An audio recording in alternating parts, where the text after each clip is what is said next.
I know sir, आप confusion में हैं। कौन सी कॉलेज जाएं, कहाँ एडमिशन लें, कौन सी ब्रांच में अब चेंज करें या ना करें, ये सारे क्वेश्चन बहुत नेचुरल हैं।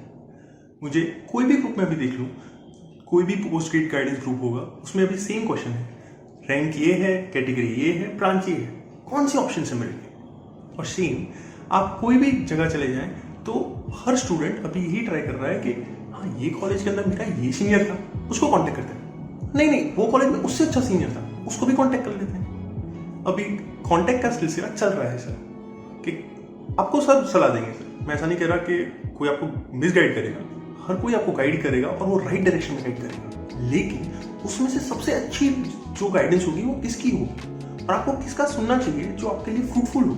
और एट द एंड आपको कौन सी कॉलेज में जाना चाहिए, NIT, IIT या फिर IISc। क्वेश्चन टफ है। मैं ऐसा नहीं कह रहा कि ये आंसर मैं आपको सीधा दे दूंगा कि आपके ये रैंक है, ये गो टू दिस कॉलेज, ऐसा स्ट्रेट आंसर नहीं है सर। लेकिन ये वीडियो से आपको कौन सी कॉलेज में एडमिशन लेना चाहिए वो आपको बहुत हद तक क्लियर हो जाएगा।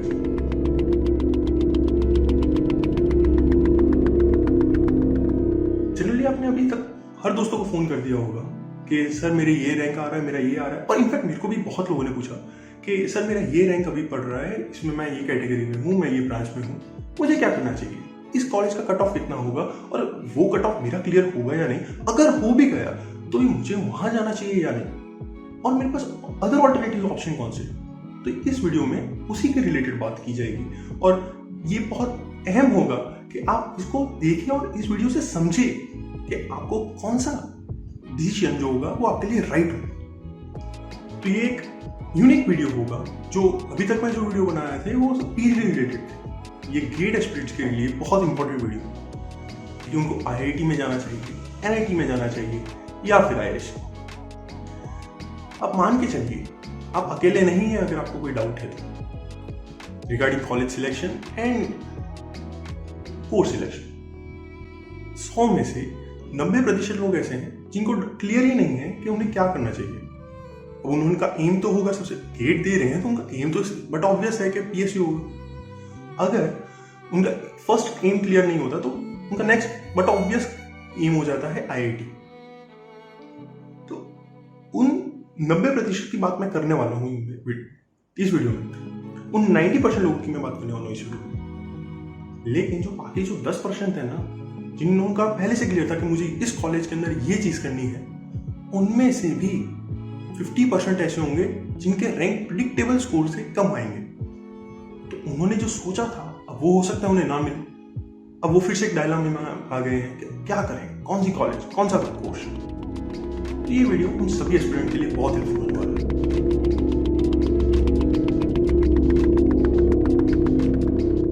नमस्कार, मेरा नाम है दीपक शी और इस वीडियो में हम उन सभी गेट एस्पिरेंट के लिए बात करेंगे कि उनको कौन सा कोर्स उनके लिए हेल्पफुल होगा, कौन सा प्रोग्राम उनके लिए हेल्पफुल हो सकता है और सबसे इंपॉर्टेंट कौन सी कॉलेज में उनका एडमिशन लेना चाहिए। सबसे इंपॉर्टेंट क्वेश्चन, आप जब भी किसी को भी कॉल करेंगे, कोई भी सीनियर को आप कॉल करेंगे तो आपको वो सीनियर जनरली पूछेगा कि आपका इंटरेस्ट क्या है। अब सबसे ये मेरे साथ भी हुआ है, जब भी कोई आपका सीनियर आपको ये पूछेगा ना कि आपका इंटरेस्ट क्या है, आपको क्या करना है, तो जनरली लोगों को आइडिया नहीं होता कि उनको क्या करना है आगे। तो बट ऑब्वियस एक दिमाग में ख्याल आता है कि अगर ये मुझे पता होता तो मैं तुझे क्यों कॉल किया होता रे। लेकिन हम ये कहते नहीं है, ये अलग बात है। तो हम ये कहते नहीं है लेकिन हमें भी पता नहीं होता कि हमें क्या करना है। लेकिन ये जब तक इस पॉइंट का आंसर आपको नहीं मिलेगा ना सर, तब तक आपको कोई अच्छा गाइडेंस नहीं दे पाएगा। अगर मैं कह दूं कि मछली को उड़ना सिखा दूं तो पॉसिबल नहीं है ना सर। वैसे ही आपको जब ये क्वेश्चन पूछा जाता है कोई भी सीनियर से कि आपको क्या करना है, तो उसका यही रिलेवेंस होता है कि आप किसमें अच्छे हैं, जिससे आप अगर वही गाइडलाइन आप आगे भी चूज करेंगे तो आपको बेटर या फिर प्रोग्रेस में बेटर हो सकती है। सबसे इंपॉर्टेंट क्वेश्चन सर ये है, तो आपको आंसर करना ही करना होगा sir. There is no if and else sir, you have to do it sir. कि आपको क्या करना है आगे sir, 5 years down the line, 10 years down the line, 20 years down the line, आपको क्या करना है लाइफ में सर, या लाइफ में क्या करना है सर, अगर मेरे को दूसरे हिसाब से पूछना होता। अगर आपके मार्क्स अच्छे आ गए हैं गेट में, और मैं चाहता हूं कि आपके मार्क्स अच्छे हैं, अगर वो सिनेरियो है तो आपका ऑप्शन होगा टॉप 7 IITs, करेक्ट। तो टॉप 7 आईआईटीज में ऐसा कोई डिफरेंस मेजर होगा नहीं। लोगों को हिसाब से सबसे इंपॉर्टेंट होती है जो रैंकिंग से हिसाब से, सर रैंकिंग के हिसाब से बिल्कुल मत जाइएगा, वो कभी भी चेंज हो सकती है। और कोई भी आप कभी ऐसे कॉलेज भी देख लेंगे रैंकिंग में बहुत अच्छे नंबर पे आ जाए जिसका नाम तक लोगों ने नहीं सुना होता, मीन्स इतना नहीं सुना होता। ऐसा नहीं है कि सुना ही बिल्कुल नहीं होता, बट इतना नहीं सुना होता उनका भी रैंकिंग आ सकता है। तो रैंकिंग के हिसाब से अपना सिलेक्शन बिल्कुल मत सोचिएगा।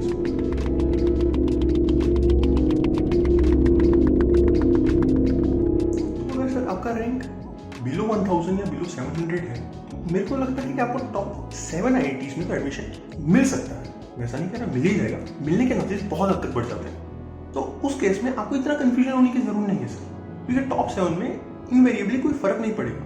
कंप्यूटर का पैकेज जितना हर आईआईटी टॉप 7 में होगा उतना इनवेरिएबली सेम होगा। हो सकता है आईआईटी गुवाहाटी कम हो comparatively as compare to IIT Bombay, but अगर आपको आईआईटी बॉम्बे मिल ही रहा होगा तो आप आईआईटी गुवाहाटी तो नहीं जाएंगे। तो ये जो टॉप 7 अगर आपको मिल रहा है तो उसमें तो कंफ्यूजन नहीं होगा। कंफ्यूजन सबसे इंपॉर्टेंट सर तब स्टार्ट होता है होना जब आपका रैंक 1000 के नीचे हो। अब सर वो रैंक खराब नहीं है सर, वो रैंक लाने के लिए भी बहुत मेहनत लगती है सर, बहुत मेहनत। अगर आपका रैंक 1000 के आसपास है यानी आपके मार्क्स कंपैरेटिवली 70 to 75 के रेंज में होंगे अगर आप मैकेनिकल में हैं तो सर, और ये सर बहुत हार्ड है लाना सर। तो सर उस केस में कंफ्यूजन क्यों बढ़ जाता है?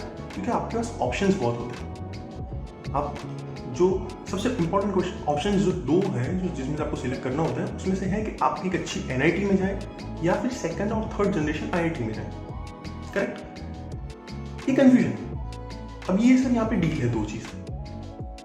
आईआईटी है सर वो आपको एक टैग देगी जो आपके फॉर एवर फ्यूचर के लिए आप एक टैग के साथ घूम सकते हैं। अगर आपका प्लान ही है कि आपकी मास्टर्स डिग्री आपकी हाईएस्ट डिग्री होगी तो उस केस में अगर आपने आईआईटी से किया है, वो सेकंड जनरेशन होगी थर्ड जनरेशन होगी, तो आपके पास एक टैग हो जाएगा कि मैं एक आईआईटीएन हूँ।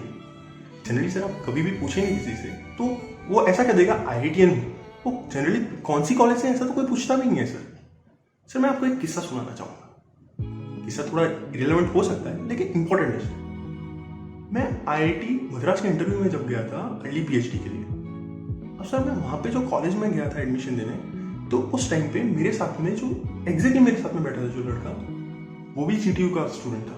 अगर आपको नहीं पता जीटीयू क्या है तो मैं आपको बताता हूँ। जीटीयू गुजरात टेक्नोलॉजिकल यूनिवर्सिटी है जो कि मेरी आल्मा मेटर की यूनिवर्सिटी है। अब जो कॉलेज से मैं बिलोंग करता हूँ वो one of the top 5 colleges के अंदर आती है गुजरात के अंदर। और जो मेरे साथ में जो कलीग बैठा था, आपको जान के हैरानी होगी, उसका रैंक अगर आप एंड 5 कॉलेज से स्टार्ट करेंगे तो वहां से होगा। लेकिन उस जगह पे हम बैठे थे वहां पे हम दोनों एक थे, means at the same level थे। रीजन पता है क्यों? क्योंकि हम दोनों की सेम यूनिवर्सिटी थी जीटीयू।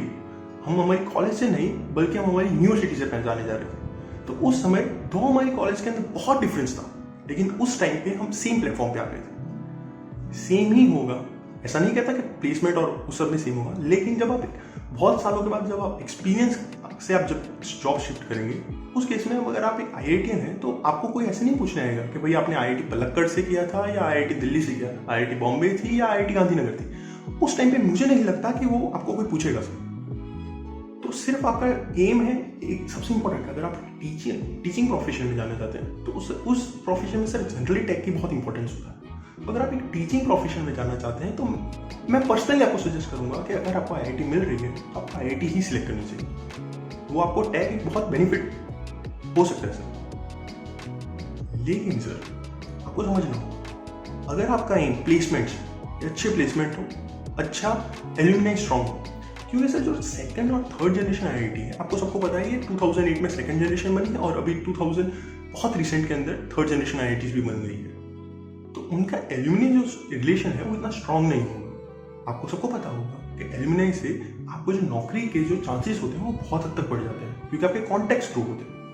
तो उस हिसाब से जो टॉप एनआईटीज हैं सर वो आपके लिए बहुत हेल्पफुल हो सकती है अगर आप सिर्फ प्लेसमेंट को कंसिडर कर रहे हैं। तो अगर आपका सिर्फ एम प्लेसमेंट है तो आई वुड सजेस्ट कि आप टॉप एनआईटीज में जाए in fact of second and third generation IITs.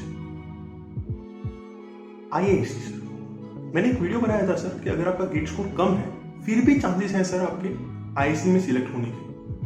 अगर आप एक एमटेक रिसर्च प्रोग्राम करके था जिसमें मैंने पूरा उस वीडियो में डिटेल डिस्क्रिप्शन दिया था कि एमटेक रिसर्च और एमटेक प्रोग्राम में क्या डिस्क्रिप्शन डिफरेंसेस हैं और कैसे उस प्रोग्राम में सिलेक्शन के चांसेस बढ़ जाते हैं। तो अगर आपके कम स्कोर है लेकिन आपको IISc टारगेट करना है तो सर आपको वो प्रोग्राम आपके लिए बहुत हेल्पफुल हो सकता है। आई गेस सर ये वीडियो आपके लिए बहुत हेल्पफुल रहा होगा sir, and I am sure that you will learn something from this stories. मैं आपको सर 2 चीज पे बहुत ध्यान देने को कहूँगा सर।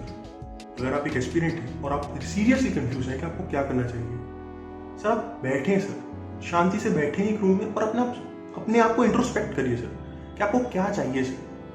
आपको टैग चाहिए तो सर आपको IIT ही जाना चाहिए अगर टैग आपका इंपॉर्टेंट है।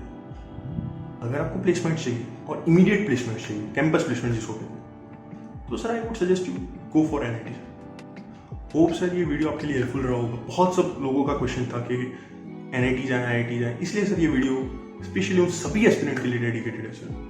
I wish you all the success that is waiting for you sir. I wish you all the happy glorious life waiting for you ahead sir. आप कोई भी डाउट हो सर आप हमें मेल कर सकते हैं, कमेंट सेक्शन में भी आप मुझसे लिख सकते हैं सर। इस चैनल पे सर मैं हर सैटरडे वीडियो अपलोड करता हूँ। अगर आपने अभी तक सब्सक्राइब नहीं किया सर तो आप सब्सक्राइब कर देंगे तो बेटर होगा सर। अगर आपको इसके बाद भी कोई डाउट रह जाता है सर तो you are more than welcome sir. आप हमें कभी भी इनबॉक्स में मेल कर सकते हैं और हम आपको ट्राई करेंगे कि जितना हो सके जल्दी उतना आपको रिप्लाई कर सकते हैं। I wish you all the success that is waiting for you sir. Thank you sir.